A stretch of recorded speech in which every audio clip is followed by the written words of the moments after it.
जय राम जय जय राम सिया राम जय जय सिया राम सिया राम जय जय राम सिया राम जय जय सिया राम सिया राम जय जय राम सिया राम जय जय सिया राम सिया राम जय जय राम बोलो सिया राम जय जय सिया राम।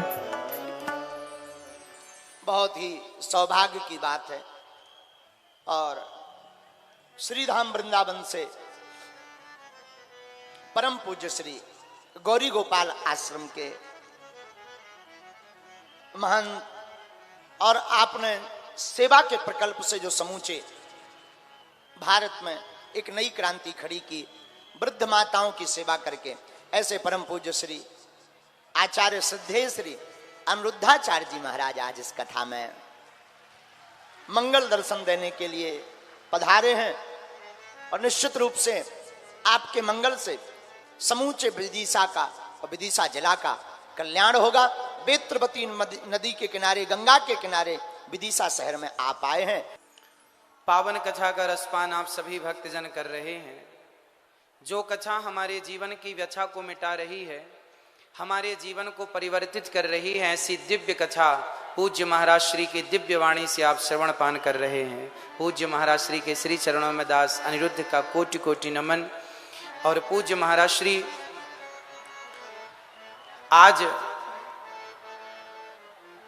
मुझे लग रहा है कि पूरे भारतवर्ष में धर्म की ध्वजा जिस प्रकार पूज्य महाराज श्री लहरा रहे हैं, जरूर भगवान को लगा होगा कि धर्म का ह्रास हो रहा है, इसलिए भगवान ने अपनी शक्तियां दे करके आप श्री को धरती पर भेज दिया कि जाओ हमारी इन शक्तियों के माध्यम से जन जन तक पहुंचो और हमसे सबको जोड़ते चलो, अर्थात सबको भगवान से, जनता को जनार्दन से जोड़ने का कार्य आप श्री कर रहे हैं। प्रभु राम से जोड़ने का कार्य आप श्री कर रहे हैं। पूज्य महाराज जी के चरणों में दास का कोटि कोटि बारंबार नमन। पूज्य महाराज श्री का स्नेह मिलता रहता है, कई बार बात होती रहती है, और आपका ये बड़प्पन, आपकी ये सहजता, आपकी ये सरलता सबको अच्छी लगती है। और इस कथा का जो आयोजन कर रहे श्री अंकित कृष्ण बटुक जी और बटेश्वर भागवत सेवा संस्थान, आपके लिए भी सुंदर करतल ध्वनि हो। कितना विशाल आयोजन आप श्री ने कराया और महाराज श्री की दिव्य वाणी आप सभी को श्रवण करने का अवसर प्राप्त हो रहा है। पूज्य महाराज श्री अभी आप सबको श्रवण करा रहे थे कि भगवान से प्रेम करना जरूरी है। राम ही केवल प्रेम प्यारा, जान ले जो जाननिहारा। भगवान को पसंद तो प्रेम ही है। गोस्वामी जी ने कहा, मिलही न रघुपति बिनु अनुरागा, मिलही न रघुपति बिनु अनुरागा। किए जोग जप ज्ञान विरागा, किए जोग ज्ञान विरागा। तो भगवान बिना अनुराग के तो मिल ही नहीं सकते, ये सत्य है। अब देखना यह है कि हम भगवान से प्रीति कितनी करते हैं। अच्छा, आप सभी उपस्थित माताओं बहनों को, पिता तुल्य बुजुर्गों को, सभी को जय श्री सीताराम, जय श्रीमन नारायण, जय श्री कृष्णा। आप सभी जनता जनार्दन के श्री चरणों में भी बारंबार नमस्कार ये दास करता है।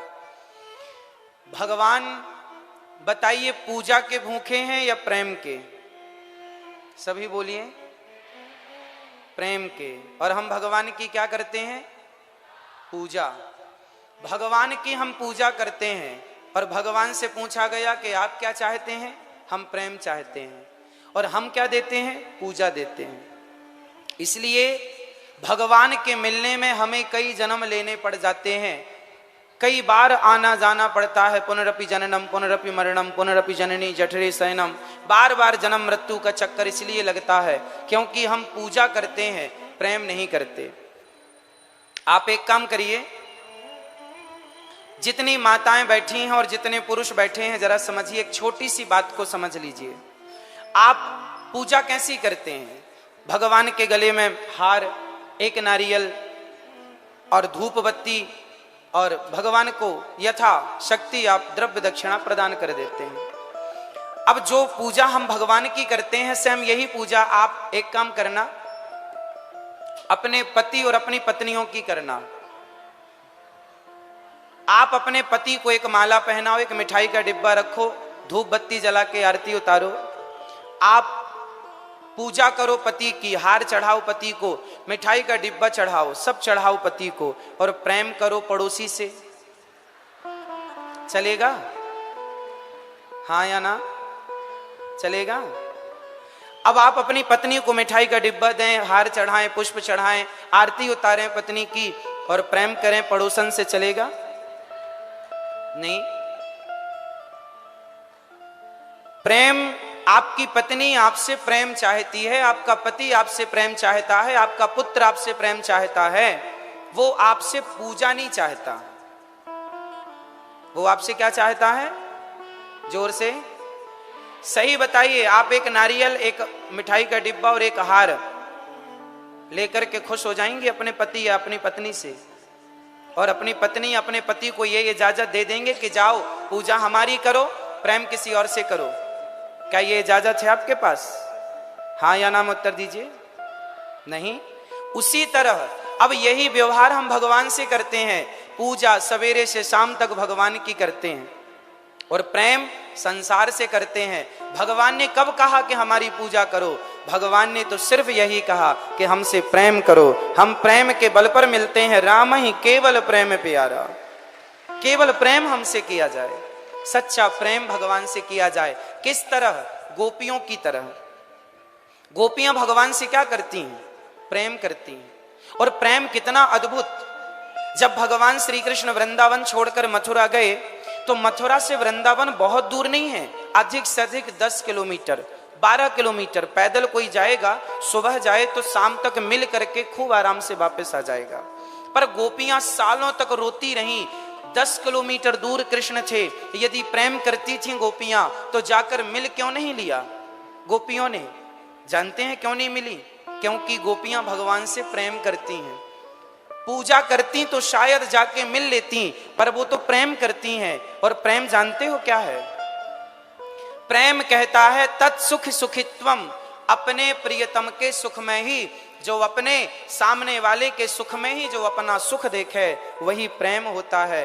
गोपियां कहती हैं कि कृष्ण के पास यदि मैं चली गई और कृष्ण के सुख में मेरे जाने से कोई बाधा पड़ी तो मेरे प्रेम का क्या? इसलिए यदि वो मेरे बिना खुश है तो मैं उसे देखूंगी भी नहीं। यदि वो मेरे देखे बिना, मुझे देखे बिना खुश है तो तुम वहीं रहो, मैं यहीं रहती हूं। ये प्रेम है। प्रेम मीन्स समर्पण। प्रेम मतलब समर्पण। समर्पण का नाम प्रेम है। इसलिए सुनि केवट के बैन, प्रेम लपेटे अटपटे, विह से करुणा ऐन चितई जानकी लखन तन। क्या लिखा है गोस्वामी जी ने? केवट के द्वार पर जब भगवान आए तो केवट ने पूजा नहीं की, प्रेम से कहा कि प्रभु आप अपने चरणों को धुला लीजिए, और यदि नहीं धुलाएंगे तो मैं आपके पिता की सौगंध खाता हूं, मैं आपको पार नहीं लगाऊंगा। और आपके भगवान ने कहा कि हमें जल्दी जाना है, तो केवट ने कहा बगल में घाट है, पानी कमर तक है, चले जाओ। राम जी ने कहा हम तो चले जाएंगे, जानकी जी कैसे जाएंगी? केवट बोला बिना चरण धोए मैं आपको पार नहीं लगाऊंगा। सुनी केवट के बैन, मैं आपके मर्म को जानता हूं। कौन सा मर्म? छुअत शिला भई नारी सुहाई, जिनके चरणों की रज से पत्थर स्त्री हो गई तो मेरी नाव तो लकड़ी की है, कहीं आपके चरणों के जादू से कहीं स्त्री ना बन जाए, इसलिए मैं आपके मर्म को जानता हूं। और केवट कहता है कि मैं आपको पार नहीं लगाऊंगा।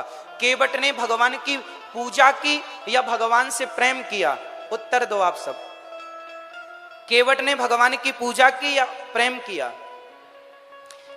आप, इसका मतलब ये नहीं है कि भगवान की पूजा नहीं करनी, पूजा करना है, पर पहले प्रेम फिर पूजा।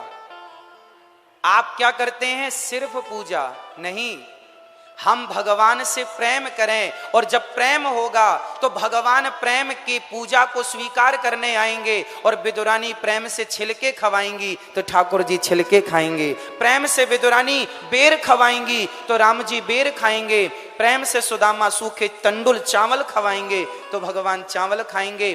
पूजा बाद में स्वीकार करेंगे। यदि प्रेम है तो हर पूजा स्वीकार है, और प्रेम नहीं है तो किसी पूजा को, दुर्योधन ने 56 भोग परोसा तो था, हे प्रभु ग्रहण कीजिए, कहां खाए भगवान? क्योंकि भगवान प्रेम को समझते हैं। इसलिए आप पुष्पमाला, मिठाई का डिब्बा, नारियल आप अपनी पत्नी को पहनाया करो, भगवान से तो सिर्फ प्रेम किया करो। पूजा पति की करो, पूजा पत्नी की करो, प्रेम भगवान से करो। आप क्या करते हैं? आप पूजा भगवान की करते हैं, प्रेम संसार के लोगों से करते हैं। बेटा मेरा, बेटी मेरी, परिवार मेरा, घर मेरा। कहो कि ये सब मेरा है, ये मत कहो कि ये सब मेरा है, ये कहो कि गोविंद मेरो है, गोपाल मेरो है। मीराबाई ने कहा कि मेरे तो गिरधर गोपाल, दूसरो ना कोई। समझिएगा, भगवान प्रेम चाहते हैं। अब किस प्रकार आप प्रेम कर सकते हैं वो आप देख लीजिए। पूज्य महाराज श्री का एक सपना है, और ये सपना हम सभी जनता जनार्दन का है। सपना क्या है? पूज्य महाराज श्री ने एक बेड़ा उठाया है हमारे अपने देश को हिंदू राष्ट्र बनाने का। कितने लोग चाहते हैं कि हमारा देश हिंदू राष्ट्र हो? कितने लोग चाहते हैं? चाहते हैं। तो क्या करना पड़ेगा हमें? केवल महाराज जी का ही धर्म है कि केवल वो ही ये सपना देखें? क्या आपका और हमारा ये सपना देखने का अधिकार नहीं है? एक बात बताऊं, यदि हिंदू राष्ट्र बनाना है देश को, तो आपको भी कुछ काम करने पड़ेंगे। पूज्य महाराज श्री ने तो जो करना था बेड़ा उठाया, और उसकी पूर्ति के लिए चल रहे हैं, जी जान लगा करके दिन रात कार्य कर रहे हैं, सेवा कर रहे हैं। अब आपका क्या काम है, हमारा क्या काम है? जरा हम अपना काम भी याद कर लें। एक बात बताओ, सड़क जब बन जाती है पूरी, तब मंत्री जी ओपनिंग करने आते हैं या पहले ही सड़क बने बिना ही ओपनिंग करने आ जाते हैं? बताओ। जब तैयार हो जाता है कोई भी काम तो सरकार आती है और क्या करती है? उसे ओपनिंग कर देती है, शुरुआत कर देती है। पुल बना, सड़क बनी, कुछ भी बना, सरकार आखिरी में आती है और ओपनिंग करके चली जाती। कोई भी नेता हो, कोई भी हो, उसके पहले की तैयारी इंजीनियरों की, मजदूरों की, वर्करों की पूरी सड़क तैयार करने में वो अपना पसीना बहाते हैं। इसका अर्थ समझ रहे हैं? हिंदू राष्ट्र बनाने के लिए प्रत्येक भारत के 140 करोड़ जो जनता, जिसमें सनातनी सम्मिलित हैं, उनकी जरूरत है। वो जिस दिन चाह लेंगे, अपने आप को बदल लेंगे, उस दिन हमारा देश हिंदू राष्ट्र हो जाएगा। अब बदलाव क्या, जरा कम शब्दों में समझ लीजिएगा। कितने लोग चाहते हैं कि हमारा देश हिंदू राष्ट्र हो? फिर से ठीक है। अब ये बताइए, आप में से कितने लोग माथे पर तिलक लगाना पसंद करते हैं? क्या रोज लगाते हैं? हमारे मुसलमान भाई माथे पर टोपी रोज लगाते हैं, उन्हें कोई शर्म नहीं है टोपी लगाने में। तो सवाल आपसे है, जब आप सनातनी हो तो फिर तिलक लगाने में शर्म किस बात की? माथे पर तिलक लगाओ। पहला, यदि हिंदू राष्ट्र चाहते हैं तो पहले माथे पर तिलक लगाना सीखिए। दूसरा, यदि हिंदू राष्ट्र चाहते हैं तो दूसरा काम यह है कि सनातनी की पहचान किससे है? हम अहिंसा ही परमो धर्मः की बात करते हैं। जो मांस खाता हो, जो बकरा बकरी अपने स्वाद के लिए काटता हो, बताइए क्या वो सनातनी हो सकता है? इसलिए सबसे पहले शाकाहार अपनाना शुरू कीजिए। प्रसाद भोग लगा के ठाकुर जी को भोग लगाकर प्रसाद पाएंगे। सबसे पहली जरूरत है कि हम अहिंसा ही परमो धर्म की बात को चरितार्थ करें। अहिंसा ही परमो धर्म। हमारा धर्म किसी की हत्या करना नहीं सिखाता। और आज बहुत लोग मांस खा रहे हैं। किसी के खानदान घरों में तो बकरा काटने की परंपराएं चल रही हैं, कुरीतियां चल रही हैं। तो आपको इन बुराइयों को जड़ से मिटाना होगा, तब जाकर हम हिंदू राष्ट्र का निर्माण कर सकते हैं। तीसरा, आप यदि हिंदू राष्ट्र चाहते हैं तो तीसरा काम आपको यह करना पड़ेगा कि चाहे पुरुष हो चाहे स्त्रियां हो, आपको नियम बनाना होगा कि आप लोगों को, खासकर पुरुष वर्ग, बेटा बुजुर्ग, सब मेरे नौजवान दोस्त भाई, आप जो पैंट शर्ट पहनते हैं वो पैंट शर्ट बताओ भारतीय पहनावा है या विदेशी? फिर हफ्ते में कम से कम एक दिन संडे के संडे धोती कुर्ता पहनकर तिलक लगाकर बाजार निकला करेंगे शॉपिंग करने के लिए। धोती कुर्ता, जो तुम्हारे दादाजी, जो तुम्हारे नाना जी धोती पहनते थे कांच लगाकर, हमारी भारतीयता को हमने मिटा दिया। अब हम मिटा कर कह रहे हैं कि हम हिंदू राष्ट्र चाहते हैं। आप पूज्य महाराज श्री के आदर्शों पर चलते हैं तो पूज्य महाराज श्री सुबह से शाम तक केवल सीताराम सीताराम का जाप करते हैं, आपको कराते हैं। आप तो चल रहे हैं उस मार्ग पर, अब जरूरत है हम सबको चलने की। कितने लोग हिंदू राष्ट्र चाहते हैं? सब चाहते हैं। तो बताओ, गीता कितने घरों में पढ़ी जाती है? रामचरितमानस कितने घरों में पढ़ी जाती है? बिना गीता पढ़े, बिना रामचरितमानस उस बात पर अमल करे जो लिखी है। जब तक भारत का बच्चा गीता और रामचरितमानस नहीं पढ़ेगा, जब तक उस बात पर नहीं चलेगा जो गोस्वामी जी ने या भगवान श्री कृष्ण ने अर्जुन को कहा, उन रास्तों पर नहीं चलेगा, तब तक हिंदू राष्ट्र की कल्पना कैसे होगी? इसलिए हिंदू राष्ट्र बनाने के लिए सरकार की मोहर लगनी तो बाकी है, बाद में लग ही जाएगी। पहले आपकी तैयारियां तो हों, और तैयारी ये हो कि प्रत्येक व्यक्ति आपके जेब में गीता तो हो, गीता के श्लोक आपके बच्चों को आवे। गीता क्या कहती है? गीता कहती है कर्मण्येवाधिकारस्ते मां फलेषु कदाचन। तू कर्म कर, फल की इच्छा ना कर। हमारा धर्म हमें इतना महान बनाता है। आज की स्कूली, कॉलेज की, यूनिवर्सिटियों की जितनी शिक्षाएं हैं, वो सारी शिक्षाएं केवल नौकर बना रही हैं, नौकरियां लेने वाले बन रहे हैं। हमारी संस्कृति यदि आप इसे फॉलो करें, इस संस्कृति पर काम करें, इसे चरितार्थ करें, तो आप नौकरी लेने वाले नहीं। चाणक्य ने चंद्रगुप्त को सम्राट बनाया था। यहाँ नौकरी देने वालों की पढ़ाई जाती है, यहाँ नौकरियां देने वाले होते हैं। हमारे सनातन का निर्माण, जब हमारा सनातन जब आपको शिक्षा देता है, जब हमारे गुरुजन, हमारे वेद पुराण आपको शिक्षा देते हैं, तो आपको सेल्फ डिपेंड, आत्मनिर्भर बना देते हैं। किसी के टुकड़ों पर पलने की जरूरत नहीं है आपको। यदि सनातनी हो तो आपको आज से ही अपने कुछ चीजों को बदलना पड़ेगा। सबसे पहले स्वभाव बदलना पड़ेगा। कितने लोग आज से तिलक लगाएंगे अपने मस्तक पर? तिलक लगाना सीखिए। सनातनी हो ना, लगाओ। शर्म किस बात की? झूठ बोलने में लोगों को शर्म नहीं आती, छल कपट करने में लोगों को शर्म नहीं आती, तो हमें तिलक लगाने में किस बात की शर्म? गुड मॉर्निंग, गुड आफ्टरनून ना बोलकर क्या हम श्री सीताराम नहीं बोल सकते? क्या जय श्रीमन्नारायण नहीं बोल सकते? हम अपनी परंपराओं को हम बचाएं। हिंदू राष्ट्र का सपना पूज्य महाराज श्री ने देखा है, और हम सबको मिलकर इस सपने को साकार करने के लिए अपने को बदलना पड़ेगा।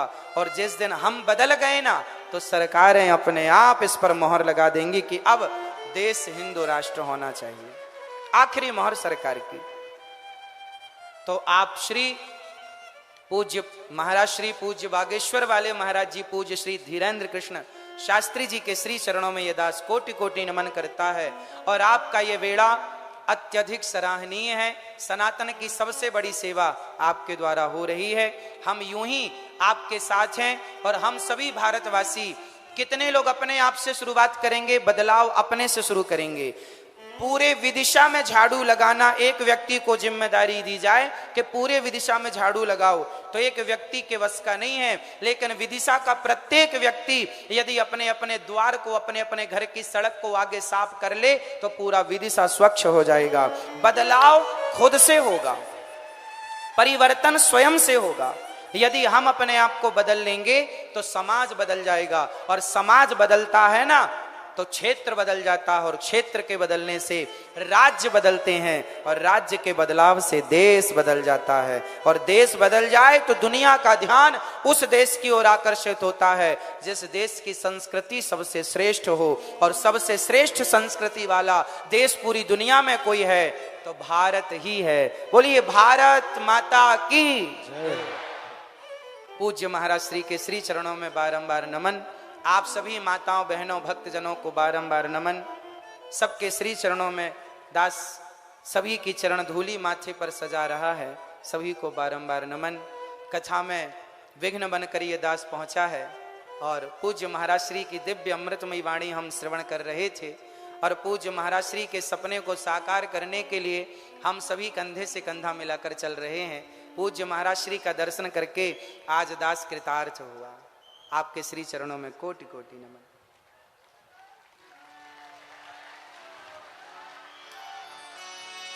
श्री राम जय राम जय जय राम।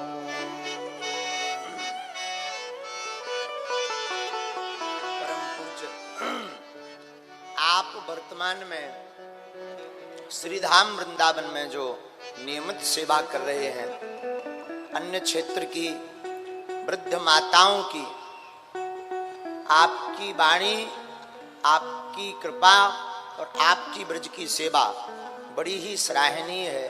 परम पूज्य श्री श्रद्धेय श्री अनुद्धाचार्य जी महाराज जी आज पधारे, और आपके पधारने से समूचा विदिशा गदगद हुआ है। व्यासपीठ से भगवान से हम प्रार्थना करते हैं, आपकी ये सरलता, ये दिव्यता, आपके संकल्प निरंतर आगे बढ़े, और जो विरोधी बड़े ही आपके पीछे लगे, स्वभाव बस हाथी चले बाजार, भौंके हजार। अभी हमको मीडिया के माध्यम से जानकारी मिली कि किसी ने आपको एक पत्र भेजा, आश्रम में डाला कि आप अगर करोड़ों रुपए नहीं देंगे तो बम से उड़ा देंगे आपके आश्रम के लिए। हम महाराज जी से प्रार्थना करेंगे, गीदड़ों की भपकियों से शेर डरता नहीं है। ये गीदड़ है महाराज जी, बने रहते हैं, हमारे भी पीछे कई लगे रहते हैं, ऐसा कर देंगे, वैसा कर देंगे। हमने कहा कभी सामने आना तब बताएंगे कैसा कर देंगे। और आप जहां वृंदावन में रहते हो, उस ब्रज के ऊपर जब संकट आया तो वही कृष्ण कन्हैया गिरधारी बने हैं, तो आप उसी ब्रज क्षेत्र में रहते हैं, तो हमें अपने ठाकुर पर भरोसा है। जो पत्र भेजने वाला है वो एक दिन सामने भी आएगा, और ऐसी चीजें तो चलती रहती हैं। आपके रक्षक स्वयं श्री जगन्नाथ हैं, स्वयं श्री माधव गिरधारी हैं, आपको डरना नहीं है। बागेश्वर पीठ आपके साथ है, हम ऐसे लोगों की ठटरी बार करके रहेंगे। आप बिल्कुल चिंता मत करो, ना बिल्कुल घबराओ। देख न सके पराई विभूति, ऊंच निवास नीच करतूती। हम ऐसे लोगों से यही प्रार्थना करेंगे, हे मानव और हे दानव, आपने कहा कि करोड़ों रुपए दे दो, तुम्हारे बाप के यहाँ है या तुम्हारा राज है? इस देश में सरकार है, कानून है, संविधान है, व्यवस्था है, सुरक्षा है, और भगवान का भी संविधान है। दूसरी बात, आप जो कर रहे हैं मानवों की सेवा, वृद्ध माताओं की सेवा, उनके लिए भोजन की व्यवस्था, आवास की व्यवस्था, आपको तो सहायक होना चाहिए। हे मानव श्रेष्ठ, जो आप उस सहायक की जगह बाधक बन रहे हो, साधक नहीं बन सकते तो बाधक तो मत बनो। लेकिन महाराज जी आदि काल से ही कालनेमी होते रहे, इनका उद्देश्य और कुछ नहीं होता है, मन को विचलित करना होता है। आप भयभीत ना हो।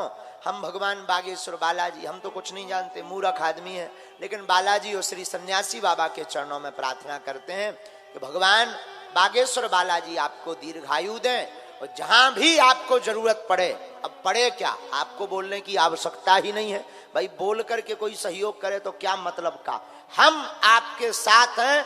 आपके ऊपर कोई इस प्रकार की आंच आएगी तो सबसे पहले हम आगे खड़े हैं, ऐसे लोगों की ठठरी बार देंगे,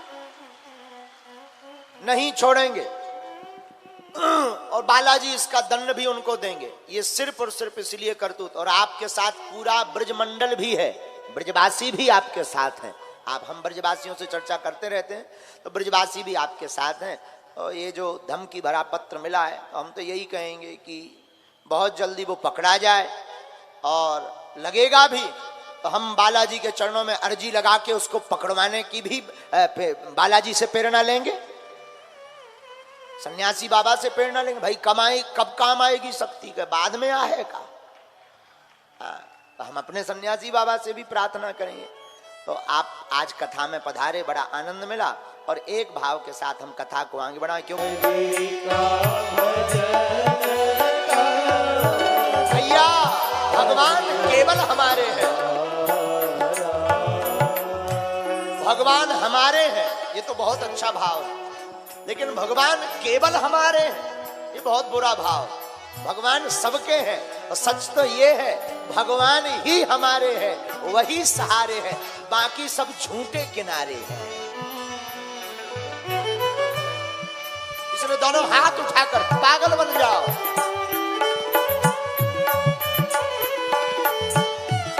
देखो, भोजन की शोभा थाली से, बाग की शोभा माली से, हाँ, और होंठों की शोभा लाली से, लेकिन कीर्तन की शोभा ताली से है।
के सहारा हरि का भजन करो, हरि है हमारा, हरि का भजन करो, हरि है हमारा।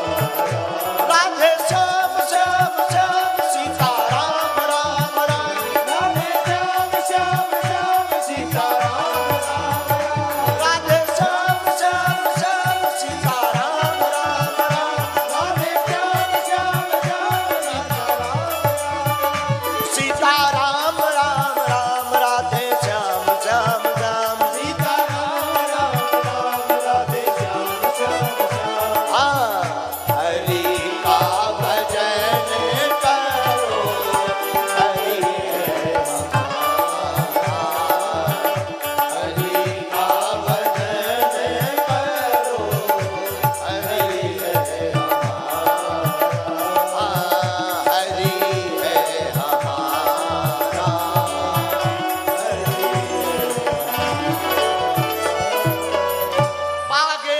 धाम की, अपने अपने मताई बाप की सदा सेव्या श्रीमद् भागवती कथा।